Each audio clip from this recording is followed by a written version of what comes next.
So if you don't know, my wife is a nurse, and I think the relevance of that, I feel like I could be in a support group with people who are married to nurses, or not support group, that sounds bad, but I think we have a lot in common, but I'm not entirely sure. But part of what that means for me, and more so for my boys, and I asked permission to share this story, was that they've had anatomy education much earlier and much more thorough than I think the average human has. She's had this abiding passion for as long as I can remember that the boys, all of us, it doesn't just include those boys, I'm the fourth member, that all reference to body parts, especially particular ones, use literal, anatomical, is that the word, like direct, the right anatomy words for those body parts. And she's had an equal strong passion for all conversations around sex and sexuality. I feel like never wanting either Christian establishment on one side or mainstream media on the other to be the source of that information. So I feel like they could probably go to their own support group because I'm pretty sure they were the kids on the playground like in first grade going, "Oh, is that what your mom told you? Like, come over here. I'll tell you how this really works." So several years ago, I think it's been a bunch of years ago, they were headed to the ski hill. I wasn't along, I just have remembered this story. It's one of my favorites. They were driving to the ski hill, and one of them said, "Hey, Mom, when I get older, I'm going to have one boy and one girl," which enacted the abiding passion for all things correct terminology and healthy education. It totally enacted that, and I have no doubt that it was a several-minute, profound, very thorough scientific explanation that were she not driving would have included charts, and probably she would have pulled out her A&P book from college, and there would have been these long explanations involving chromosomes and sperm and eggs and the whole deal. And when she finished what I'm sure was a very good lecture, that same one of them, who shall remain mostly anonymous, said, "Mom, I was talking about dogs. I want to have one boy dog and one girl dog. TMI. So, James, we should talk and see if you've got the same stuff going on in your house with your wife. So there's formulas that we can use and there's formulas that we can't use, and obviously, despite what the old wives tell us, there's not formulas for what gender of child you're going to have. But here I'm announced my wife's pregnant. I'm just kidding. That's actually not what I'm doing. What I want to do, that would have been a good joke though. I should have played that one out a little more. That would be a miracle. Someone was just asking me this morning. Okay, I digress. We won't talk about miracles. So I want to talk formula, and here's this question. There's this super cliche, but I think very important question I want to ask this morning, and it's simply this: what's your formula for happiness? And I think in particular what I'm getting at here is, I get it, like that's as like cultural and mainstream as you could possibly get, but what I want to drive at here is there are those moments where we may or may not ask the question in such direct language. You know, there's relational turmoil, there's job loss, there's the realization that despite the fact that you're 16, you are in fact mortal. There's graduation and college and mortgage payments and business troubles. There's those moments where life gets real. And I think if we're honest, that it's in those moments where we start asking these questions of what do I really believe about happiness? And frankly, I think this is why we're so desperate for healthy relationships, because I just personally don't believe that your definition is going to be any greater than what you've seen. It's not just about books. But I asked that question to get you thinking about what's your answer, because my answer, and this is going to sound really, really like sell out. If you want to create a sound clip, you could destroy my reputation. I would have already done that if that was totally possible. But because my answer to the question would simply be that I think, and I actually feel like I'll use this for years to come because I've used it on myself for the last several. I think my answer to the question would be to push a copy of The Hobbit across the table and go, I think you should go read. And I know that seems kind of trivial and maybe even offensive towards God and Jesus in the New Testament, but my thinking is this: is it not a book about a person who thought they knew what they had to have to be happy, and they thought they had it figured out? And isn't the genius behind the book, and I'm sure I'm simplifying it on some level, but this is why I've read this book 3 or 4 times in the last 4 or 5 years, because for me it's this return to this idea that every time I find it and I think I got it, God proves that it's bigger and more expansive, and I need to be more flexible than that. That isn't it a story about a guy who thought he knew what he needed, safety and comfort and predictability and control. We've been exposing this and exploring this continuum, and ultimately discovers, no, kind of like what Tommy was talking about in Psalm 23, like what you think you need and what actually brings about happiness are actually two very different things. And part of what I think is so important about this and why I feel so good about putting so much around what is ultimately a fictional book written by a human is C.S. Lewis, ironically, one of J.R.R. Tolkien's very best friends. One of his rather famous statements is this emphasis upon the importance of reading stuff not from our generation. And his passion was that if all we're doing is reading stuff from our own generation, then there's stuff that we are blind to and numb to, assumptions we make in our culture that we can't see, especially if all we're doing is exposing ourselves to written material from our era. But if we'll read stuff from other people's era, we might see observations that they make, both good and bad, that we take for granted. And I guess as someone who's spent a lifetime wrestling with anxiety and trying to understand some of those dynamics, I wonder if part of the abiding passion of Tolkien is this reminder that despite our cultural worship of comfort and security, that other generations didn't have a better hold on the fact that that's not actually the direction that God leads, and it's not where we actually find this thing called happiness. There's this section, I brought a smaller Bible this week, same new version, but smaller Bible because I asked the staff if it was awkward, and it was like unanimous, like, yeah, that big Bible you've been using is awkward. But towards the end of The Hobbit, there's this moment where the scene is, the story's about over. One of the heroes, the hero, Bilbo, is about to head home. One of the other heroes, Thorin, the king of the dwarves, is about to die because what's happened. Sorry if you haven't watched the movies and I'm ruining it for you, which the movies, I mean, they don't. I annoyed my family this week because we were watching the movie going like, that's not in the book, that's not in the book, that's not in the book. It's horrible. All the same, what happens at the end is Thorin has won he's won a battle with an age-old nemesis of his own, but in the process has been inflicted with his own wounds. He's going to die. But nonetheless, the goal has been accomplished, and Bilbo kneels next to him and he says, "Farewell, King under the mountain. This is a bitter adventure if it must end so. And not a mountain of gold can amend it. Yet I am glad that I have shared in your perils. That has been more than any Baggins deserves." And I guess my question is, can we trust what J.R.R. Tolkien is saying behind the character Bilbo Baggins?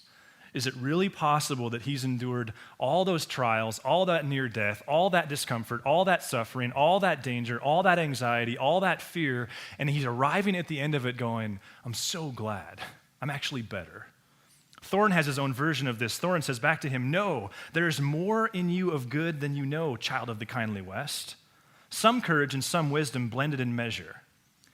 But then he says this, "If more of us valued food and cheer and song above hoarded gold," which, remember, those things in their culture, it implies community. It would be a merrier world. But sadder, Mary, I must leave it now. In other words, whether you discover this definition of happiness or not, you're going to die. We're all going to die. And again, I think a fair question is, can we trust what Tolkien is trying to expose behind Thorin? Is there a version of happiness that transcends safety and security? And this, for me, teases out another question, and this is one of my all-time favorite questions. It's not, I think it's one of the best questions I've ever heard, and I say quickly, I didn't come up with it. It was a statement I believe was originally said by Ken Finney. I just put a what if and a question mark at the end of it because I find things to be more approachable if they're asked in question form. It's a question that's really going to drive this series. We're going to start Super Bowl Sunday, which the game doesn't start till 10 o'clock anyway, so you can still come here and make chicken wings, and it'll be one grand epic day. But we're going to start this series called Save Me From My Cell Phone, which isn't going to be an attack on technology so much as it's going to be this stepping back and asking some pretty big scientific and biblical, if that's the word you prefer, questions about how are we drifting in the way we engage screens, and what are some better practices there? So if you're frustrated with the one you're with, it might be a conversation piece worth having. But this question, I was a part of a group that did some of the background work for this series. We did some pilot groups, and it reminded me of this question because I think this question is at the core of everything, really. And it's this question, simply this: what if Jesus is in the business of raising the bar and what it takes to make you happy? Now, one danger with the question is we create these kind of hierarchical scales and we start judging people because that makes them happy and it shouldn't because it wouldn't make Jesus happy. So we have to be careful about that. We can become pretentious with this. But here's how I've experienced it, just to use myself as an example, which isn't always the safest thing to do. Now, I'm an introvert. You know that if you've been here for 3 seconds.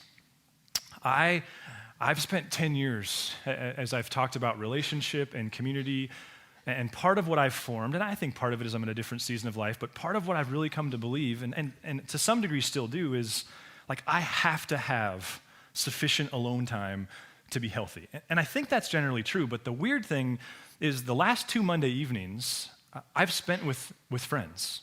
Once my wife and I with some friends, another occasion our family and another family. And if you'd have told me 3 months ago I was going to do that, I would have went like, no way. And you're going like, congratulations, you have friends. But for me, and I know it might sound trivial, but what I've had to step back from is to go, I've been telling myself for a long time that what I need to be happy is this alone time. What I'm realizing is really behind that question was what I need to be happy is the permission to watch a sporting event on TV by myself with a beer in my hand. And I still like beer. And for me, the example of this is this God reminder, quite frankly, that God is in the business of raising the bar on what it takes to make me happy. I love watching football. I've watched the Broncos on TV. My best friend growing up was probably my Grandpa Bill. And I can still remember watching John Elway on mute because he always got mad at the announcers. So we always watched football on mute. And before Janet Jackson, you could also turn the Broncos radio station on, and you could listen to the Bronco channel in Billings and watch the Bronco TV, and it was perfect because you had Homer announcers. Like they liked the Broncos. So I've built friendships here in Helena around watching football on Sundays, and I'm very grateful for that. And to be honest with you, I'm less interested in watching football than I've ever been. Still value those friends, still value that time, still go to those places. It's scary to use myself as an example, but I guess this morning what I want to really drive home and what I'm really hoping to get at in February is what if God is in the business of pulling a Bilbo Baggins on you, of actually challenging your notion of what you think to be happy? What if there's more in you than you know? What if there's certain things that are satisfying that you assume would only be scary or inconvenient or tiring? What if that's the way God leads? And to me, I'm really, really grateful because a few weeks ago, I suppose, I bumped into a guy named Robert Lustig. Now, I don't know if you've heard of him. If you get our email, you've heard of him that way. I sent something out this week. If you're a podcast nerd, like you just type him into your podcast thing, and there are plethora podcasts where he's there. You can read his stuff, but I'm at this place now where I don't read someone's book until I listen to 3 or 4 podcasts because generally I find out like, I've already read the book. He just gave it all away on a podcast, or she just gave it all away. His deal is this, and I'm going to probably butcher it, but his most recent book, and this is actually where I first learned of him because I was listening to another podcast where they referenced this. He's written a book called The Hacking of the American Mind. And as best I can tell, I've not read the book, but I've listened to a bunch of podcasts. His thesis is there's a difference between happiness and pleasure, and we don't understand that. I think what he's saying is, culturally, we are constantly pursuing something that we think is happiness, but we've kind of mixed it up, and despite our good intentions, we're actually pursuing pleasure, not happiness, and thus, he would say, I think, you can contribute to, or that attributes to, a big piece of the anxiety, depression problem. We've mixed it up. Kind of like 5 or 6 years ago, I came in on a Sunday morning, and before I got here, I had a headache, which, we all have headaches. And I don't know what you do when you get a headache, but I go take 2 Advil. So I got up, had a headache, went and did the breakfast thing, because I know better now than to take Advil on an empty stomach, learned that the hard way. Took a couple Advil, came into church, and then I remember I was setting up, and I remember suddenly just feeling really, really tired. And it wasn't this like, I didn't sleep well last night, or I didn't take care of myself yesterday nutritionally. It was this like, I kind of just want to go home. In fact, I kind of just want to lay down on the stage and sleep. And that, for me, was an anxiety trigger. So I'm going to spiral some stories here. But the people who trained me to do what I do have at least a couple of them, a few of them actually, have experienced this thing called burnout. And I don't know if your sector has burnout, but certainly the church sector does. And Narrate was growing at the time, and there was all these things happening. And I had someone in this same era like email me and go like, Adam, you should take a sabbatical lest you burn out. And I remember going like, I don't feel like I'm going to burn out. I don't even know what burnout is, but I've seen others burn out. And I know that one of my friends who burned out, it was like one day he was gone. That night he didn't show up for a wedding, and I was told he burned out. You won't see him for a while. And I remember thinking, well, that's weird because we just had a meeting and he seemed normal. So for me, burnout, I didn't know it at the time. Burnout was this thing that just kind of hit you out of nowhere and you didn't even know it was coming. And so I was getting tired, so I was getting anxiety about that. And then I went back to the office because when the band starts rehearsing, then I go back to the office and do my own final rehearsal. And I remember I sat in the sitting chair in my office, and then 20 minutes later I woke up. And so I had more anxiety. Oh, geez, is this the thing? What am I going to do here? And I remember coming back, and I don't remember whether we had 2 services or 3 at the time. I distinctly remember, it must have been 2, because I remember I was sitting over here. I used to use those stairs. And I remember it must have been Lenny leading music. And I remember thinking, I don't care. I don't care about your songs. I just want to sleep. So it was this real anxious morning. I got through the morning. I went home. I was explaining it to my wife, and she said, hey, so where'd you get the Advil? And I was like, well, and like there's that mom bottle of medicine. Do you know what I'm talking about? That's in the medicine cabinet. Like usually it's in the purse. Somehow this one migrated from the purse to the medicine cabinet, and I'm probably indicting her medical acumen on this. But right, like every mom has the mom bottle where there's everything from Sudafed to melatonin to stool softener to Tylenol to Advil. You know the mom bottle? It's a dangerous bottle. And she said, what? I was like, I got it from the mom bottle. And she said, what color were they? And as soon as she asked that, I was like, oh no, because I know Advil's brown. Like, and even if it comes from Costco, it's brown. And I think it was green. It's like, I don't remember what color, but I told her the color, and she just became ashen, and she goes, you didn't take Advil, you took Tylenol PM. And I remember being really, really relieved that I wasn't burning out, because I actually wasn't burning out. That's why I told you last week I could get a DUI sober, because I'm just that anxious, nervous person, which isn't making light of DUIs. So what he's saying is we've crossed our wires. And he would actually say, we'll get into this, that's on purpose, that marketers have purposely, they're selling us happiness, but what they know they're doing is they're not giving us happiness, they're giving us pleasure, and those are different. So he has 7 things. Go ahead, Teresa, you can lead us through those. So the first thing he says is that pleasure is short-lived and happiness is long-lived. So pleasure, you get it for 5 minutes, you get it for an hour, you get it for a day after you buy a new bike. Like pleasure comes it comes that way. Happiness is pervasive. Like you can have happiness continually, days and days and days on end. Second, pleasure, he says, is visceral. You feel it. Happiness is ethereal. I love the way he said it. You feel it above your neck. Third, he says pleasure is taking. Happiness is giving. So consumerism, and again, I'm a big fan of Amazon. Like I like buying stuff too. But what he points out is when you buy something for yourself, that gives you pleasure. Studies have demonstrated when you spend money on somebody else, that gives you happiness. Like doing things for yourself, pleasure. Showing up and splitting firewood, which I'm not trying to shame anybody, just like that's what drives people to do this. Why? It's happiness. Just with a friend yesterday splitting firewood, and he made this comment of like, I love this. Nobody's critiquing how I stack it or if I'm doing it right. I'm just doing this and sending wood on home with somebody else. 4, pleasure is achieved by substances, like tobacco, alcohol, sugar, street drugs. Happiness is not achieved by substances. This one was interesting to me. Pleasure is achieved alone. And the way he says it is you can be pleasured together, like think a party. And his point was, like you might be with a group of people, but what you're experiencing is actually just about you, or think of a sexual experience in a committed relationship versus just a sexual experience because you have a thing, like that. Like one is all about the relationship, the other is all about you. I think, this is just a theory, I've been wrestling with this one so you can bounce this around. I wonder if this explains why so many kids burn out from sports as they get towards high school. And I'm starting to see, I've been guilty of this in different seasons, but right, when you're 10, it's like, did your team win or not? Because like this is why we do churches. This is why we want to be a part of teams. Like happiness comes in a team experience. But as things narrow and we all kind of see what's coming, and pretty soon there's not going to be 40 teams or there's not going to be 100 kids playing baseball, there's going to be 9 kids playing baseball.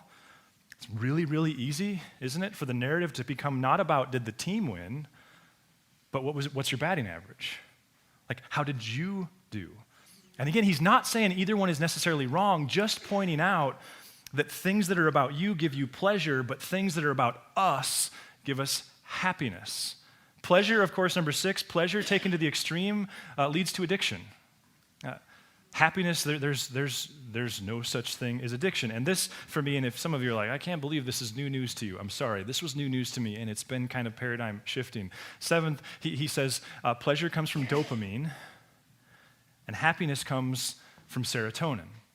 So if you follow what he's saying, and I'm not scientific enough to know on what level it's theory, but I know that this guy teaches on the academic level and is, again, he's out there. He's got TED Talks, he's got the whole thing. What he's arguing, I'm guilty of just assuming that he means it, and best I can tell as I bounce it off different people he is that more or less serotonin, or dopamine and serotonin are at war with one another. That as you give yourself dopamine, you by definition drive down your serotonin. He cites one study where they took people who didn't have a social media account, no Snapchat, no Facebook, no Instagram. They measured their serotonin level, and then they gave them said account, and 30 days later they measured their serotonin level again, and it plummeted. Why? He would say because Facebook, Snapchat, like even the delay in Gmail, the reason there's that slight delay, it's dopamine. It's a hit. It's the same thing that beer does. It's the same thing that cocaine does. And ultimately, therefore, what he's saying is that we are a culture that has confused pleasure with happiness. What he's not saying is that our cultural epidemic levels of anxiety and depression are all driven by human decision. What he is saying is there's a very strong correlation between our addiction to dopamine and our lack of happiness. So, marketing is a place to watch this. And again, if you do his stuff, you'll see lots of examples. But part of what he points out is he says, just watch marketing. It's selling you happiness, but inside the package is actually a pleasure experience. Like, think Happy Meal. Well, what do we know about sugary drinks and high-fatty foods? Is that a hit of dopamine or a hit of serotonin? It should be called the pleasure meal, which would be weird, so they can't call it that. Or think of car commercials. My friend Brian in Atlanta pointed out this week, we were talking about this, and he does marketing for some big companies, for like Chick-fil-A for a living. And he said, I noticed over Christmas, and sorry if this is sexist, but the way he said it is, he said, it used to be that car commercials told you if you buy the car, you'll get the girl. Now they tell you, if you buy the car, you'll get happiness. In fact, I was doing some research on it this week, and I bumped into this one advertisement with Johnny Walker. So let me just kind of tell you what I see, and then you can watch it and decide whether or not I'm crazy. But to me, it was this, I only had to Google one thing. I was like, boom, here it is. What they're going to show is a whole bunch of experiences that drive serotonin, being outside, doing things together, taking risks, like all of like that sense of accomplishment, lots and lots of serotonin. And then they slip in what's ultimately a dopamine-creating thing. And he says this is 101 of marketing. Here you go. Blood, sweat, and tears will get you there.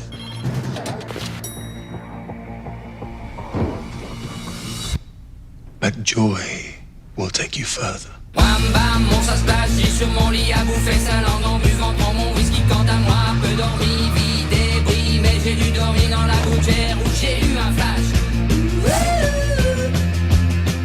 En quatre couleurs. Allez hop, un matin, une louloute est venue chez moi, poupée de cellophane, cheveux chinois, un sparadrap, une gueule de bois, a bu ma bière dans un grand verre en caoutchouc. Comme un indien dans son igloo. Ça plane pour moi. Ça plane pour moi. Ça plane pour moi, moi.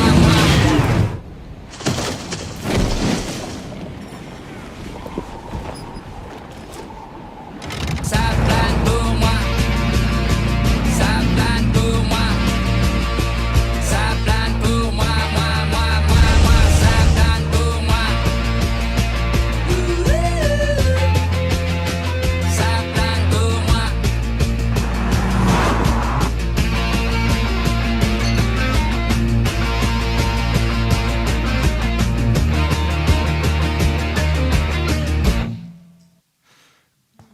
So you'll have to make your own decision, but what he's saying is that's like, as I understand it, that is classic the confusion. We're going to sell this thing. And let me just be clear, like I'm not suggesting there's never a place for alcohol. I'm not suggesting any of those things, but just ultimately this idea of if we're going to say that Jesus is in the business of raising the bar and what it takes to make us happy, we might do well to clarify what we mean by happiness. And what if what the Hobbit is ultimately saying is be careful lest you be confused? Because a Hobbit who hangs out by himself drinking caffeinated tea and eating sugary pastries experiences what? We don't have to judge it. If we just put a correct label to it, that's a what kind of chemical experience? And a Hobbit who goes on grand adventure with others gives themselves what? Chemically.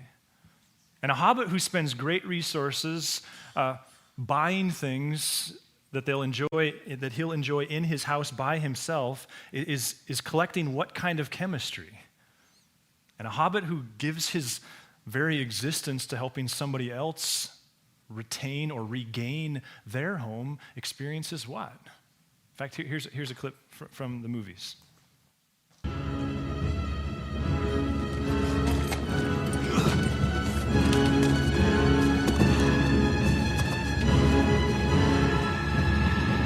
Five, 6, 7, 8, 4, that's 10. Philly Kitty, that's 12. And Martha, that makes 13. Where's Bilbo? Where is our hobbit? Where is our hobbit? Curse that halfling! Now he's lost. I thought he was with Dory. Don't blame me! But where did you last see him? I think I saw him slip away when they first collared us. And what happened exactly? Tell me! I'll tell you what happened. Master Baggins saw his chance and he took it. He has thought of nothing but his soft bed and his warm hearth since first he stepped out of his door. We will not be seeing our hobbit again. He is long gone.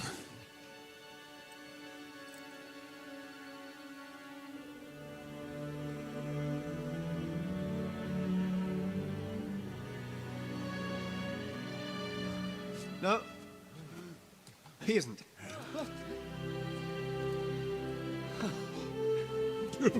Beckett, I've never been so glad to see anyone in my life. Bilbo, we've given you up. How on earth did you get past the goblins? How indeed.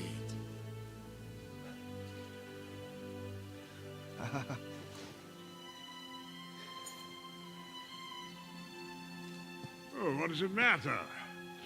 He's back. It matters. I want to know. Why did you come back? Look, I know you doubt me. I know you always have. And you're right, I often think of Bag End. I miss my books. And my armchair, my garden. See, that's where I belong. That's home. And that's why I came back, because you don't have one. A home. It was taken from you. But I will help you take it back if I can.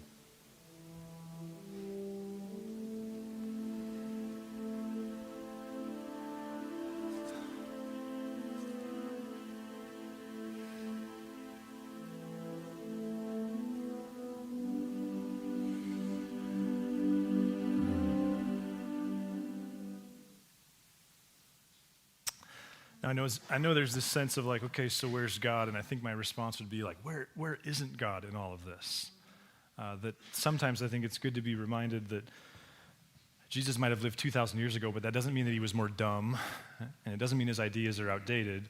It just means sometimes we use different vocabulary to speak to some brilliance that he brought to the table 2,000 years ago. Listen to this. Then he said to them, if any want to become my followers, let them deny themselves and take up their cross daily and follow me. Now, my question would be, what's his posture? Like, what's his tone? What's the heart behind the statement? Is it this punitive, threatening, like either or, like you better or else? Or is it more like a really empathetic therapist, quite frankly?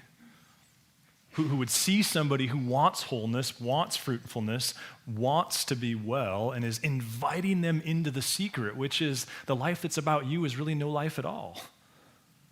For those who want to save their life will lose it. And those who lose their life for my sake will save it. What does it profit them if they gain the whole world, but lose or forfeit themselves? I mean, to me, this is emboldening as a follower of Christ, and maybe if you're just even thinking about Jesus, to go, wait a minute, this serotonin, dopamine thing, like we follow a rabbi. We're invited to follow a rabbi who was onto this stuff 2,000 years ago. And when we ask the question, what if God is in the business of raising the bar and what it takes to make you happy? What if he was well aware of the distinction between that and pleasure? And no one's saying there's no place for pleasure, just that we ought to know that pleasure doesn't ultimately satisfy. It's temporary. You know, elsewhere, he just said this beautiful statement, the thief comes to steal and kill and destroy, but I come that you may have life and have it to the full. And we tend to put really religious meaning to all of that. But what if the most spiritual thing possible is the most human thing possible?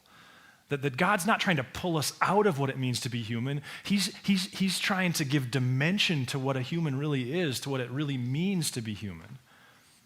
And therefore, what if the core, he knows that we have decisions and we have options. And I get, like, this rabbit hole goes deep fast, and if you're not careful, you can become that guy or that girl, if you know what I mean. But at the same time, what if we do well to have some caution around this one? To have a little bit more self-awareness of, like, what are you expecting to get from that night out with friends? What are you ultimately hoping that cookie will bring, quite frankly? Like, what if Jesus wants you to be whole? What if he's in the business of raising the bar and what it takes to make you happy? And that, listen, if you hang out here, you'll know that we work so hard to find ways where we agree with broader culture, not disagree. Like, that's why we do things like host Ales for Trails. It's our way of saying, we think we have more in common with you than you think. And yet I wonder if we got to be careful that we don't miss that there are these incredibly important distinctions. And ironically, this one to me feels less about church and more about, like, consumerism and nutrition and the myriad other decisions that we have to be really, really careful with. So here's my question.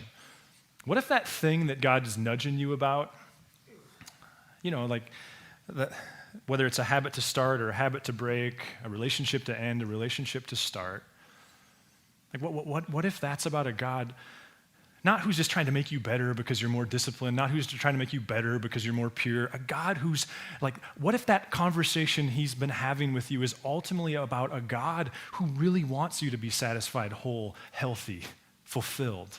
That's what eternal life actually means. We've added this long-term dimension to it. He was talking about now and all of that. You know, if I'm being honest, and again, please don't misunderstand me. I still love a good beer as much as the next guy, but if I'm being honest, God's been talking to me about this, like, beer thing and the frequency with which I turn to it for all of 5 years. And only through this stuff we're going to work through from digital minimalism have I begun to go, like, that's not a missing out thing. It's like suddenly I enjoy people more, that I'm engaging all of that differently. That's only to use myself as an example of what's your version of that. It might be something as apparently benign as making it to the gym, or not taking your phone to the bathroom, or getting up and reading your Bible. What's God's invitation to you? To a life of sacrifice? Sure, okay, whatever. But ultimately, to a life that's far more satisfying than you even knew was possible. I'd like to pray that you'd have the courage to step into that. God, thanks. Thanks that you are timeless and we are very finite. Thanks, Lord, that your wisdom, we're not discovering new stuff, God. We're just adding new language to stuff that it seems has been known from the beginning. Thanks for your patience with us, that you know that we tend to learn things on a need-to-know basis. God, I pray for my friends here this morning who are being confronted with their own version of stepping into or out of, toward, away from, that somehow they could just suspend what they know about happiness and trust that on the other side of that, is a more full, more robust, more fulfilling, more fruitful existence. God, thanks for guys like J.R.R. Tolkien who can tell story in ways that doesn't just entertain, but captures our very worldview. We love you, God. Amen. If you would like to learn more about Narrate Church, find us at narratechurch.org or look us up on Facebook and Instagram.